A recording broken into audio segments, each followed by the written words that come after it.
मित्रों, वाल्मीकि रामायण द्वारा रचित रामायण की कथा आज भी लोगों के बीच में ऐसे बसी हुई है कि प्रभु श्री राम, माता सीता जी, बजरंगबली और रावण आदि के अलावा सबकी अपनी मुख्य भूमिका रही है। ज़्यादातर लोगों को इस कल की सभी बातें बताएं, लेकिन कुछ ऐसी बातें भी हैं जो शायद ही कोई जानता हो। नमस्कार दर्शकों, स्वागत है आपका हमारे चैनल पर। क्या आपको पता है कि एक बार जानकी माता ने अपने पुत्र समान देवर लक्ष्मण को निगल लिया था और पवन पुत्र हनुमान जी ये दृश्य देखते रह गए थे। मित्रों, इसके पीछे एक रोचक कहानी है जो हम आपको बताएंगे। यह उस समय की बात है जब रावण का वध करने के उपरांत श्री राम लंका से माता सीता के साथ अयोध्या लौट रहे थे। उस दौरान रामनगरी अयोध्या में दीपोत्सव मनाया जा रहा था और दीपों से पूरे अयोध्या को सजाया जा रहा था और यह दिन दीपावली का था, जिसे आज उत्सव के रूप में मनाया जा रहा था। उसी समय जानकी माता को यह स्मरण हुआ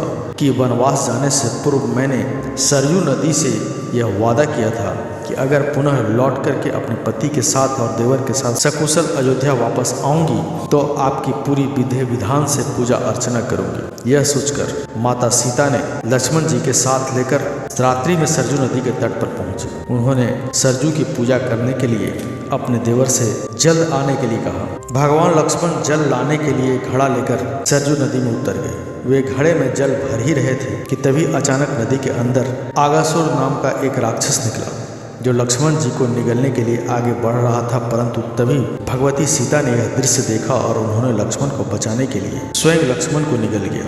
लक्ष्मण जी को निगलने के बाद सीता जी और लक्ष्मण जी का शरीर जल के समान एक तत्व में बदल गया। यह अद्भुत दृश्य अंजनी पुत्र एक पेड़ के पीछे छिपकर देख रहे थे। उन्होंने माता सीता और लक्ष्मण जी का जल रूपी सब मिश्रित शरीर एक घड़े में भर लिया और प्रभु श्री राम के समक्ष सारी घटना सुनाई। पवन पुत्र की सारी बातें सुनने के बाद प्रभु राम मुस्कुराए और उन्होंने बजरंग बली को बताया कि इस राक्षस को भगवान भोलेनाथ का वरदान प्राप्त था। इसलिए जब जानकी और लक्ष्मण का शरीर एक होकर किसी तत्व में बदल जाए और हनुमान उसे तत्व का इस्तेमाल एक शास्त्र के रूप में करें। परमात्मा श्री राम की यह बातें सुनकर बजरंग बली ने उस घड़े के जल को गायत्री मंत्र से मंत्रित करके सरयू नदी में बहा दिया। नदी में उस जल के मिलते ही सरयू में आग की लपटें उठने लगी, जिसमें जलकर दैत्य अगासुर भस्म हो गया। राक्षस के भस्म होते ही नदी ने माता सीता और लक्ष्मण जी का शरीर को वापस कर दिया और इस तरह से उन्हें पुनः एक नया जीवन मिल गया। चलिए इसी के साथ आपको बताते हैं आखिर ऐसा क्या हुआ था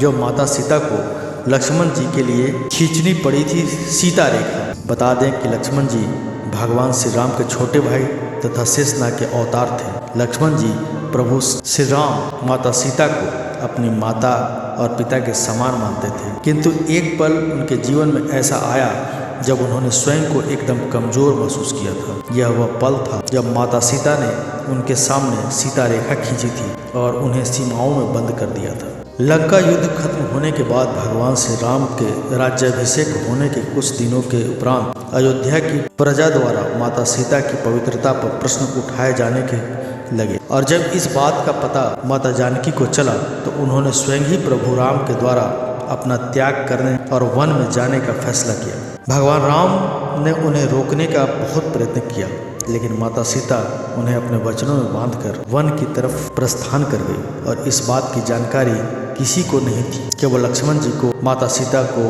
वन में छोड़ने का आदेश मिला था। वहीं जब माता सीता भगवान लक्ष्मण के साथ रथ में बैठकर वन में पहुंच गई तब उन्होंने लक्ष्मण जी को रथ रोकने और उन्हें वहां से वापस लौट जाने को कहा। इस पर शेषनाग अवतरित लक्ष्मण विलाप करने लगे तथा वापस जाने से मना कर दिया।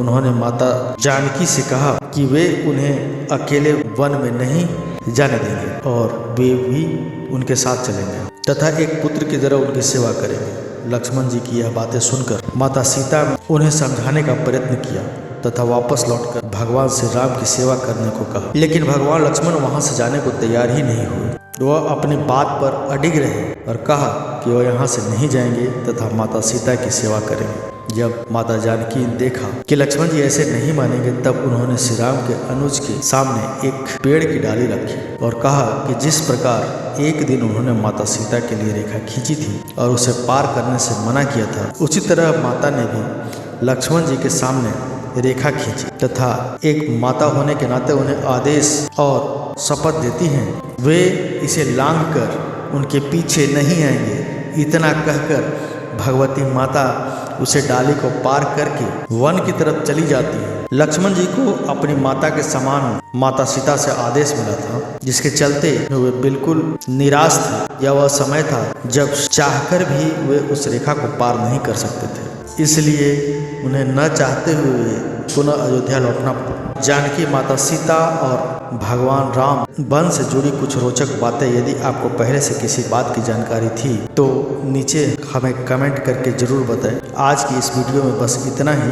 हम उम्मीद करते हैं कि हमारे वीडियो के जरिए आपको कई सवालों के जवाब मिल गए हों। अगर ये वीडियो आपको पसंद आई हो तो उसे लाइक और शेयर ज़रूर करें।